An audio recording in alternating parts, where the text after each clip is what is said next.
சிறப்பு தீவிர வாக்காளர் திருத்தம் ஏன் இவ்வளவு அவசரமாக செயல்படுத்தப்படுகிறது? இந்த அவசரத்தினால்தான் பீகாரில் 65 லட்சம் வாக்காளர்களின் பெயர்கள் பட்டியலில் இருந்து நீக்கப்பட்டு அவர்கள் வாக்களிக்கும் உரிமையை இழந்துள்ளார்கள். தமிழ்நாடு, கேரளா, புதுச்சேரி, மேற்கு வங்கம் உள்ளிட்ட 12 மாநிலங்களிலும் மட்டுமே சிறப்பு தீவிர வாக்காளர் திருத்த பணிகளை மேற்கொள்வதன் உள்நோக்கம் உண்மையில் வாக்காளர் பட்டியலை சரி செய்வதா அல்லது வேறு ஏதேனும் உள்ளதா? இந்திய தேர்தல் ஆணையத்தின் மீதான நம்பிக்கை வரலாற்றில் இல்லாத அளவுக்கு குறைந்து விட்டது. அப்ப மக்களுக்கான பிரச்சனைகள் எதுக்குமே நான் வரமாட்டேன், யாரு வந்தாலும் பனையூருக்கு கூப்பிட்டு உட்கார வச்சு அனுப்பிச்சிருவேன்னு சொன்னால் இது என்ன அரசியல் அவர் முன்னெடுக்கிறாரு? இது மூலமா அடுத்த தலைமுறைக்கு அவர் என்ன அரசியலை கத்துக் கொடுக்க பார்க்கிறாரு அப்படிங்கிற ஒரு கேள்வி இருக்கு. சிறப்பு தீவிர வாக்காளர் திருத்தம் தொடர்பாக அனைத்து கட்சி கூட்டத்திற்கு ஏற்பாடு செய்திருக்கும் மாண்புமிகு தமிழ்நாடு முதல்வர், திராவிட முன்னேற்ற கழகத்தின் தலைவர், சகோதர சகோதரிகளே, உங்கள் அனைவரையும் வணங்கி, மக்களாட்சியின் அடித்தளமே வாக்கு உரிமைதான்.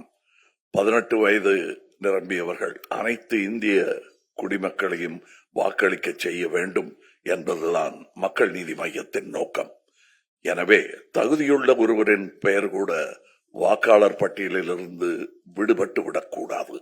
வாக்காளர் பட்டியல் சரிபார்க்கப்பட வேண்டிய அவசியம்தான். ஆனால் சிறப்பு தீவிர வாக்காளர் திருத்தம் ஏன் இவ்வளவு அவசரமாக செயல்படுத்தப்படுகிறது? இந்த அவசரத்தினால்தான் பீகாரில் 65 லட்சம் வாக்காளர்களின் பெயர்கள் பட்டியலில் இருந்து நீக்கப்பட்டு அவர்கள் வாக்களிக்கும் உரிமையை இழந்துள்ளார்கள். தமிழ்நாடு, கேரளா, புதுச்சேரி, மேற்கு வங்கம் உள்ளிட்ட 12 மாநிலங்களிலும் மட்டுமே சிறப்பு தீவிர வாக்காளர் திருத்த பணிகளை மேற்கொள்வதன் உள்நோக்கம் உண்மையில் வாக்காளர் பட்டியலை சரி செய்வதா அல்லது வேறு ஏதேனும் உள்ளதா? இந்திய தேர்தல் ஆணையத்தின் மீதான நம்பிக்கை வரலாற்றில் இல்லாத அளவுக்கு குறைந்து விட்டது. கர்நாடகா, மகாராஷ்டிராவில் வாக்கு திருட்டு சம்பவங்கள் தொடர்பாக எழுந்த நியாயமான சந்தேகங்கள் இதுவரை தீர்க்கப்படவில்லை. வாக்குச்சாவடிகளில் பதிவு செய்யப்பட்ட சிசிடிவி காட்சிகள் வெளியிடப்படுவதில் ஏன் தயக்கம்? அலுவலர்கள் சென்ற போது வீட்டில் ஆள் இல்லை என்று கூறியோ, அபத்தமான காரணங்களை தெரிவித்தோ தகுதியுடைய ஒருவரின் பெயரை கூட பட்டியலில் இருந்து நீக்கிவிடக்கூடாது.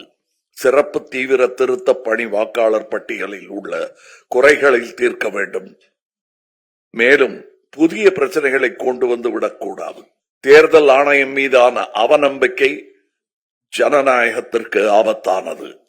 நடுநிலைமையுடன் செயல்படுகிறோம் என்பதை நிரூபிக்கும் பொறுப்பு தேர்தல் ஆணையத்திற்கு உள்ளது.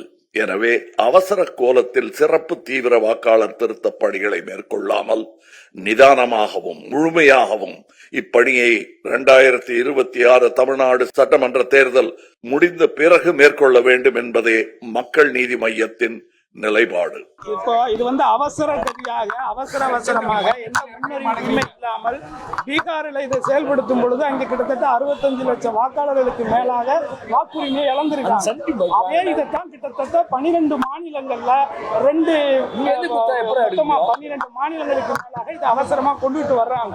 ஸோ இதற்கான கால அவகாசங்கள் கொடுக்காம தான் ஒரு குறுக்கு வழியில தான் தேர்தல் ஆணையம் இதை முன்னெடுக்க பார்க்குது. இது தெரிஞ்ச அடுத்த நிமிடமே இதற்கான அனைத்து கட்சி கூட்டத்தை மாண்புமிகு முதல்வர் கூட்டியிருக்காங்க. எல்லாருடைய கருத்துக்களை கேட்டிருக்கிறாங்க. அதுக்கு உடனடியாக நீதிமன்றத்துக்கு போய் அதை நம்ம சட்ட ரீதியாக எதிர்கொள்ளணும்னு சொல்லியிருக்கிறாங்க. அதற்கான எந்த ஒரு உதவிகளையும் செய்யறதுக்கு தயாரா இருக்கிறதாகவும் சொல்லியிருக்காங்க.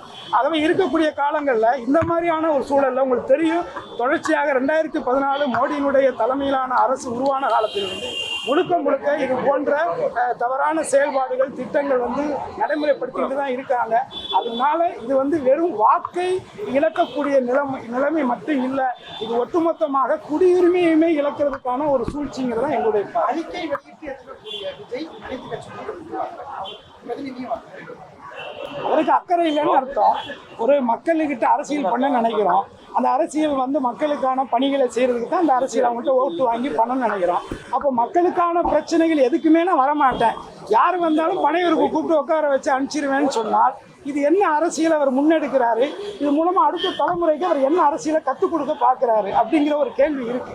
ஆகவே இது போன்ற ஒரு அரசியல் என்பது இன்றைக்கு நமக்கு இருக்கக்கூடிய கவர்ச்சியின் அடிப்படையில் வேணா கொஞ்ச நாளைக்கு தள்ளுமே தவிர மக்களுக்கான பிரச்சனைகளை மக்களோடு மக்களாக நின்று போராடக்கூடிய ஒருவனைத்தான் மக்கள் தன்னுடைய பிரதிநிதியாகவோ தலைவனாகவோ ஏற்றுக்குவாங்க. அதை அவர் உணரணும். அதுதான் என்னுடைய